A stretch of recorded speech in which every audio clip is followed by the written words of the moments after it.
ಕೆಜಿಎಫ್ನಲ್ಲಿ auto ಚಾಲಕರಿಗೆ ಕಾನೂನು ಅರಿವು ಕಾರ್ಯಕ್ರಮ.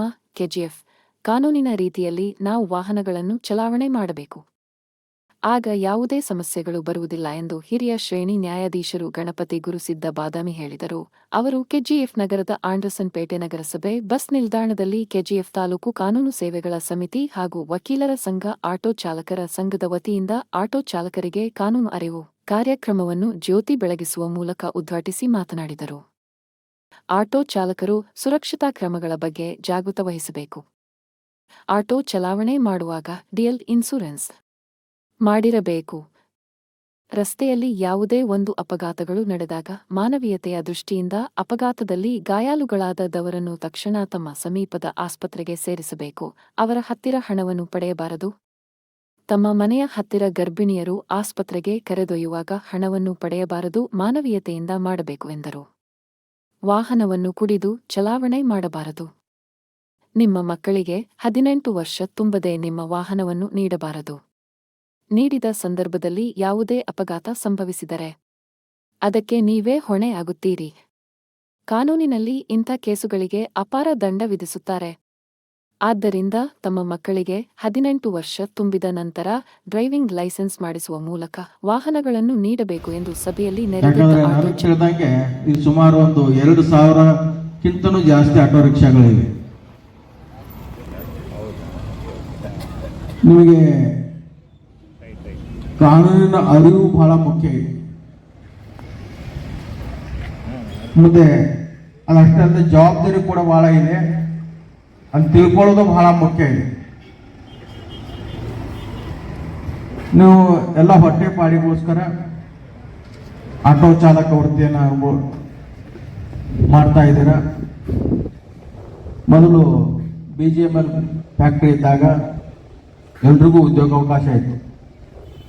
ಯಾವಾಗ BGML ಫ್ಯಾಕ್ಟ್ರಿ ನಿಂತು ಹೋಯಿತು ಅವಾಗಿಂದ ಉದ್ಯೋಗಿಸ್ಕೊಂಡು ಸುಮಾರು ಜನ ಬೆಂಗಳೂರಿಗೆಲ್ಲ ಆಗ್ತಾ ಇದ್ದಾರೆ. ಇನ್ನು ಕೆಲವರು ಬೆಂಗಳೂರಿಂದ ಹಳೆ ಆಟೋ ರಿಕ್ಷಾಗಳನ್ನು ತಂದು ಇಲ್ಲಿ ಕೆಲವರು ಅದರಿಂದ ತಮ್ಮ ಮನೆಯ ಜೀವನವನ್ನು ನಡೆಸ್ತಾ ಇದ್ದಾರೆ. ಇನ್ನು ಕೆಲವರು ಆಟೋಗಳನ್ನು ಖರೀದಿ ಮಾಡಿ ನಿಮ್ಮನ್ನು ಚಾಲಕರನ್ನಾಗಿ ನೇಮಕ ಮಾಡಿ ನಿಮಗೆ ದಿನಕ್ಕಿಷ್ಟು ಭತ್ಯೆ ಅಂತ ಕೊಟ್ಟು ಅಥವಾ ದಿನಕ್ಕಿಷ್ಟು ಅಂತ ಹಣ ಅಂತ ಕೊಟ್ಟು ಉಳಿದ ಲಾಭವನ್ನು ಅವರು ತಗೋತಾ ಇದ್ದಾರೆ. ಅದು ಕೂಡ ನನಗೆ ಗೊತ್ತು.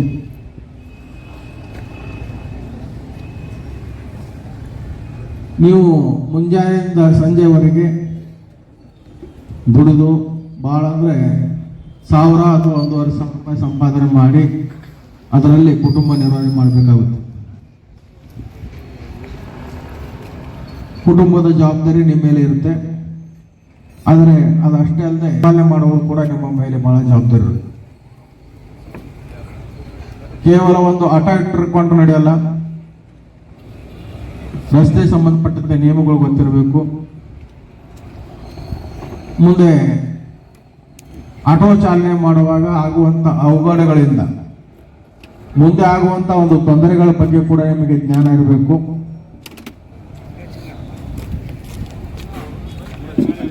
ಮುಂದೆ ಅದರ ಪರಿಣಾಮವನ್ನು ಕೂಡ ನಾವು ಭೋಗಿಸ್ಬೇಕಾಗುತ್ತೆ.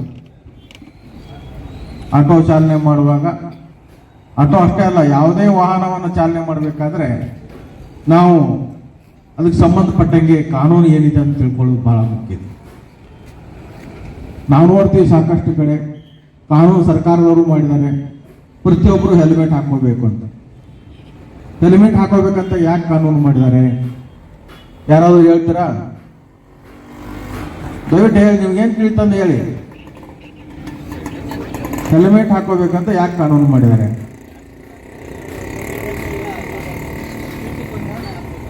ಏನ್ ಸೇಫ್ಟಿ ಆಗುತ್ತೆ ಹೇಳಿ.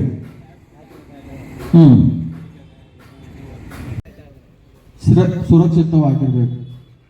ನೋಡಿ, ಕೈ ಹೋದ್ರೆ ಬದುಕ್ಬೋದು, ಕಾಲು ಹೋದ್ರೂ ಬದುಕ್ಬೋದು. ತಲೆಗೆ ಜಖಮ್ ಆಗಿಬಿಟ್ರೆ ಬ್ರೇನಿಗೆ, ಅದು ಮೆದುಳಿಗೆ. ಒಂದಿಬ್ಬರು ಜನ ಹೋಗ್ತಾ ಇರ್ತಾರೆ. ಆ ಹುಡುಗ ನೋಡಕ್ಕೆ ಎಷ್ಟು ಸುಂದರ ಆಯ್ತಂದ್ರೆ ಒಂಥರ ಫಿಲ್ಮ್ ಆಕ್ಟರ್ ಕೂಡ ಅವರ ಅಷ್ಟು ಸುಂದರ ಇರಲಿಲ್ಲ. ಅಷ್ಟಂದ್ರೆ ಅಷ್ಟು ಸುಂದರವಾದಂಥ ಹುಡುಗ. ಬ್ಯಾಂಕಲ್ಲಿ ಕೆಲಸ ಮಾಡ್ತಿದ್ದ. ಅವನು ಹಿಂದ್ಗಡೆ ಕೂತ್ಕೊಂಡಿದ್ದ. ಯಾರೋ ಒಬ್ಬ ಚಲಾವಣೆ ಮಾಡ್ತಿದ್ದ, ಮೋಟರ್ ಸೈಕಲ್ ಓಡಿಸ್ತಾ ಇದ್ದ. ಸಡನ್ ಆಗಿ ರೋಡ್ ಅಂಶ ಬಂತು, ಅವ್ನಿಗೆ ಗೊತ್ತಾಗ್ಲಿಲ್ಲ. ಹಿಂದ್ಗಡೆ ಕುತ್ಕೊಂಡು ಅವನು ಜಂಪ್ ಆಗಿ ಕೆಳಗಡೆ ಬಿದ್ದ. ತಲೆಗೆ ಹಿಂದ್ಗಡೆ ಹೆಲ್ಮೆಟ್ ಹಾಕೊಂಡ್ರಿಲ್ಲ. ಮುಂದೆ ಹಿಂದ್ಗಡೆ ಬಿದ್ದ ತಕ್ಷಣ ತಲೆ ಭಾಗಕ್ಕೆ ಏಟಾಯ್ತು. ಅವನಿಗೆ ಏಟಾಯ್ತು. ಅವನ್ನ ಹಾಸ್ಪಿಟ್ಲಿಗೆ ಅಡ್ಮಿಟ್ ಮಾಡಿದ್ರು. ಸುಮಾರು ದಿನಗಳವರೆಗೆ ಅಡ್ಮಿಟ್ ಮಾಡಿದ್ರು. ಅವನು ಸಾಯಲಿಲ್ಲ. ಆದ್ರೆ ಅವ್ರ ತಂದೆ ತಾಯಿಗಳು ಕೊಂದ. ಯಾವ ರೀತಿ ಕೊಂದ ಅನ್ನೋದು ಕೇಳ್ತೀನಿ ನೋಡಿ. ಅವನಿಗೆ ಕೋಮಾಗೆ ಹೋಗ್ಬಿಟ್ಟ. ಅಂದ್ರೆ ಲೈವ್ ಡೆಡ್ ಬಾಡಿ ಅಂತ ಹೇಳ್ಬೋದು ಅವನ. ಅಂದ್ರೆ ಈ ಕಡೆ ಸಾಯೋದೇ ಇಲ್ಲ, ಮತ್ತೆ ಸತ್ಯ ಏನಂತಾರೆ, ಅವನ್ನ ನಾವು ಪ್ರತಿ ಹಂತದಲ್ಲಿ ಪ್ರತಿಯೊಂದು ಇದಕ್ಕೆ ತಂದೆ ತಾಯಿಗಳು ಅವನ್ನ ಸಾಕುವಂತ ಪರಿಸ್ಥಿತಿ ಬಂತು. ಸಾಕೋದಷ್ಟೇ ಅಂದ್ರೆ ಪ್ರತಿಯೊಂದು ಆರೈಕೆ ಮಾಡ್ಬೇಕು. ಅವನಿಗೆ ಮಾತು ಬರಲ್ಲ. ಮುಂದೆ ಪೈಪ್ ಮುಖಾಂತರ ಲಿಕ್ವಿಡ್ ಫುಡ್ ಅನ್ನು ಕೊಡ್ತಾ ಇದ್ರು. ಮಾತಾಡಕ್ ಬರಲ್ಲ, ಏನು ರೆಸ್ಪಾನ್ಸ್ ಅಂತೂ ಇಲ್ಲ. ಬದುಕಿದ್ದಾನೆ, ಅವನು ಹೇಗಾದ್ರೂ ನೋಡ್ಕೋಬೇಕು. ಮದುವೆ ಆಗಿಲ್ಲ. ಅಲ್ಲಿ ಜವಾಬ್ದಾರಿ ಯಾರ್ದಿತ್ತು? ಅವನಿತ್ತು. ಅವನು ವಯಸ್ಸಿಗೆ ಬಂದಿದ್ದಾನೆ. ತನ್ನ ತಂದೆ ತಾಯಿಗಳನ್ನ ದುಡಿದು ಸಾಕುವಂತ ಜವಾಬ್ದಾರಿ ಇತ್ತು. ಆದರೆ ಕೊನೆಗೇನಾಯ್ತು, ಅವ್ರ ತಾಯಿಗಳೇ ಅವನ ಜೀವನ ಪರ್ಯಂತ ನೋಡ್ಕೊಳ್ಳುವಂತ ಪರಿಸ್ಥಿತಿ ಬಂತು. ಈ ವಿಚಾರ ಮಾಡಿ ಅವನು ಯಾರಾದ್ರೂ ಮದುವೆ ಆಗ್ತಾರ? ಅವನ ಹತ್ರ ಕೋಟಿ ಗಟ್ಟಲೆ ಹಣ ಇದೆ ಅಂತ ತಿಳ್ಕೊಳ್ಳಿ, ಮದುವೆ ಆಗ್ತಾರೆ ಯಾರಾದ್ರು? ಯಾರು ಮದುವೆ ಆಗ್ತಾರೆ ಹೇಳಿ? ಇದಕ್ಕೆ ಕಾರಣ ಏನು? ಒಂದೇ ಒಂದು ಸಣ್ಣ ತಪ್ಪು. ಬಹಳ ಅಂದ್ರೆ ಒಂದು 500 ರೂಪಾಯಿ ಖರ್ಚು ಮಾಡಿ ಒಂದು ಹೆಲ್ಮೆಟ್ ಹಾಕೊಂಡಿದ್ರೆ ಅವನ ಪ್ರಾಣ ಉಳಿತಿತ್ತಾ ಇಲ್ವಾ? ಇಷ್ಟು ಬರೇ ಒಂದು 500 ರೂಪಾಯಿಗೆ ನೆಗ್ಲೆಕ್ಟ್ ಮಾಡಿ ಹೆಲ್ಮೆಟ್ ಹಾಕದೇ ಇರೋದಕ್ಕೆ ಅವನ ಜೀವನ ಪರ್ಯಂತ ಕೋಮಾದಲ್ಲಿ ಇರುವಂತ ಪರಿಸ್ಥಿತಿ ಆಯಿತು. ಅದಷ್ಟೇ ಅಲ್ಲದೆ ತಂದೆ ತಾಯಿಗಳಿಗೆ ಹೊರೆ ಆದ. ತಂದೆ ತಾಯಿಗಳು ಯಾರೋ ಹೊರೆ ಅಂತ ತಿಳ್ಕೊಳ್ಳಲ್ಲ. ಆದ್ರೆ ಎಂತಿದ್ರೆ ಏನಾಗ್ತಿತ್ತು, ಯಾರು ಇವನು ಸೇವಾ ಮಾಡ್ಕೊತ ಕುತ್ಕೊಳ್ಳೋರು, ಎದ್ದು ಬಿದ್ದರೆ ಇವನು ಸೇವಾ ಮಾಡ್ಕೊತ ಯಾರು ಇರೋರು ಅಂತ ಬಿಟ್ಟು ಹೋಗ್ಬಿಡ್ತಿದ್ರು. ಹೋಗಿ ಇನ್ನೊಂದು ಮದುವೆ ಮಾಡ್ಕೊಡ್ತಿದ್ರು. ಈಗಿನ ಕಾಲಮಾನದಲ್ಲಿ ನಿಮ್ಗೆಲ್ಲ ಗೊತ್ತು. ಯಾರಾದರೂ ಮಕ್ಕಳು ನೋಡ್ತಾರ? ಈಗ ನಮ್ದೇ, ಈಗ ನಿಮ್ದೇ ಆಯ್ತು ನಂದೇ ಆಯ್ತು ಪರಿಸ್ಥಿತಿ.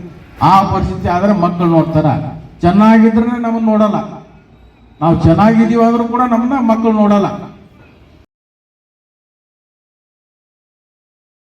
For all NCERT, CBSE textbooks, guides, PUC, ITI, BE textbooks, guides and classmate notes, and for all the types of stationery available only at Satya Bookstore, opposite to Karur Vaishya ATM, Aladamara Bemmal Nagar, KGF. For more details, contact 8073962145.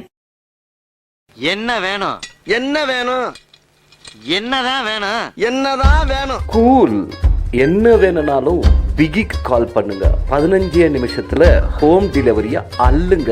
பிகி. For orders and delivers, call on 9986692006.